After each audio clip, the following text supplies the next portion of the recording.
Hey, what's up guys? One of the most requested things people wanted to know was how to beat the new tier 0 fire decks in Yu-Gi-Oh! Historically in Yu-Gi-Oh! There's been two approaches to beating the strong decks. You either play board breakers like Dark Road or more, droplets, enemy controller, super polish, storm, evenly, or you play hand traps like Ash Blossom, Infinite Impermanence, Drone Lockbird, Veiler, Nibiru, right? Let's kind of like talk about them, right? Like what's better? In order to like answer that question, I think we have to kind of like talk about what deck you're playing, because it also depends on the deck choice as well. If you watch the deck building video I talked about how I typically like decks with like that 70% engine, 30% non-engine, but there are certain decks like Despia which require an 85% engine and it can only fit 15% non-engine. And I think in like instances like those, playing board breakers are typically a better approach, because hand traps are better if you can play multiples, right, in like the upper ranges of 12 to 15. However, this is one of the limitations to like certain strategies like branded, because those type of strategies can't fit that many non-engine, and hand traps are just better in multiples, and the best way to increase your odds of playing multiples is to just play more. Right now, I would say that like hand traps seems to kind of be the norm after looking at the regional results from like the past weekend. Man, the hand trap that seems to be performing the best are Veiler and Imperm, because stopping Snake Eye Ash early is pretty nice. You not only stop their effect to search, but you stop their effect to tag themselves out into cards like Snake Eye Oak or Flamberge Dragon. The other flip side of this is board breakers, right? Like into like, for example, like Fire King, right? There are cards like Cosmic Cyclone, which can help answer like the Fire King Island. If you answer the Fire King Island, it nukes your opponent's entire board, which is pretty clean. And there's cards like Super Poly, which are blowouts, because you can summon cards like Mud Dragon, and your opponent just not only can they not respond, but they can't target any fire monsters, and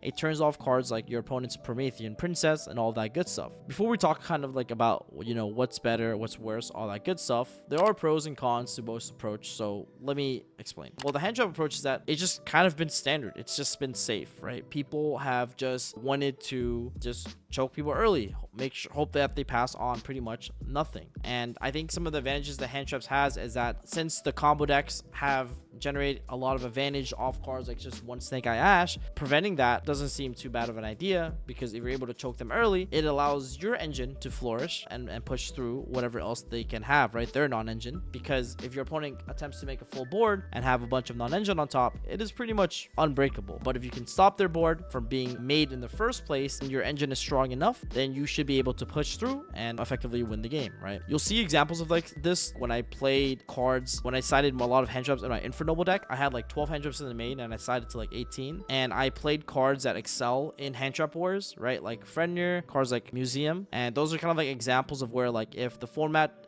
translates to something where everyone just plays infinite hand traps, you want to look for cards that excel in the hand trap wars, right? Like Frenir is like a great example of that, where like, you know, if you're both trading 1-for-1s into each other, then you need a card that sticks itself on the board regardless of hand traps. Now, there are some disadvantages, right? So the disadvantages of hand traps are that if you were to play into a deck like the fire decks and you, let's say, stop Snake Eye Ash, there are a bunch of extenders that exist to push through hand traps. So it requires you to draw multiples, and this is kind of like where I was talking about before, where if you're playing hand traps, you need to have enough space to play multiples, right? Like in the 12 to 15 range if possible. I don't think like 6 or 9 is going to cut it. You really want to maximize those chances to draw as many as possible. That's kind of like where I am approach wise. The con is that if you stop, like for instance, just going back to that same example, Snake Eye Ash, if your opponent has cards like Bonfire, Wanted, or Dear Bastar, the Black Witch, they're able to extend past that interaction on Snake Eye Ash, and as a result, you know, end on a pretty solid board, and your hand trap effectively became a -1, and you now are playing into their board with 5 cards. That is a disadvantage of hand traps, where it can feel very coin flippy sometimes, because if they have multiple ways to push through the hand traps, then it's super scary. Let's kind of like talk about the breaker approach, the advantages of it, right? So the advantages of the breaker approach is that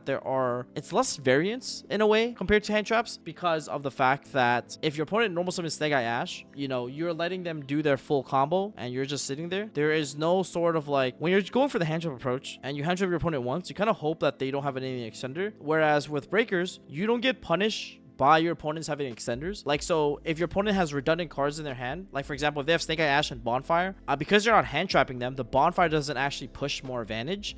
So you can kind of just like punish that redundancy in your opponent's hand and then just sit there and relax, right? And then just let them make their board. In that case, you don't really get punished by extenders. This is the positive in the sense that you know what to expect, so you just need the right cards, the right breakers to beat them now, right? If people are typically going for Appaloosa boards, having cards like Enemy Controller, Mind Control, Change of Heart are just super impactful. Having cards like Droplets to answer that is really nice. Having card like Cosmic Cyclone to answer like an IP in the Spell and Trap Zone is pretty solid. As long as we can determine what the average end board is, then all you need is the right breakers to approach those boards. That should be it, right? However, we also have to talk about like the downside, which is how consistently can you break your opponent's boards and also deal with the non-engine that your opponent will also have. I think that's one of the scariest part. If your opponent is using only 1 or 2 cards out of their hand to make a full board, they have 3 unknown cards, and those 3 unknown cards can be literally anything. And I think those are kind of like the things that you have to think about as you're playing breakers, where you're able to deal with their grave interruptions, you're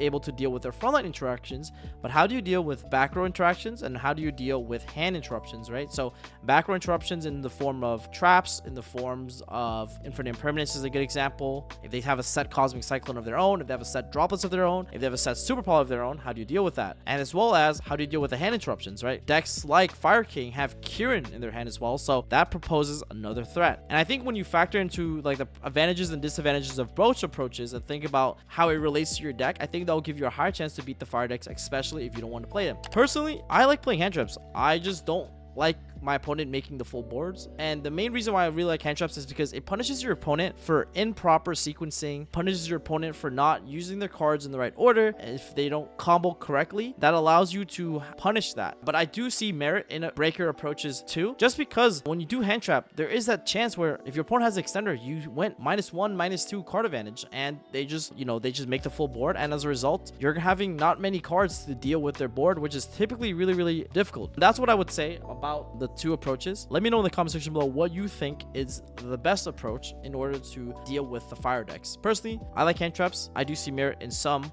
breakers as well. I hope that helps you make your decision on what is better, and I'll talk to you guys in the next one. Don't forget to subscribe. Peace.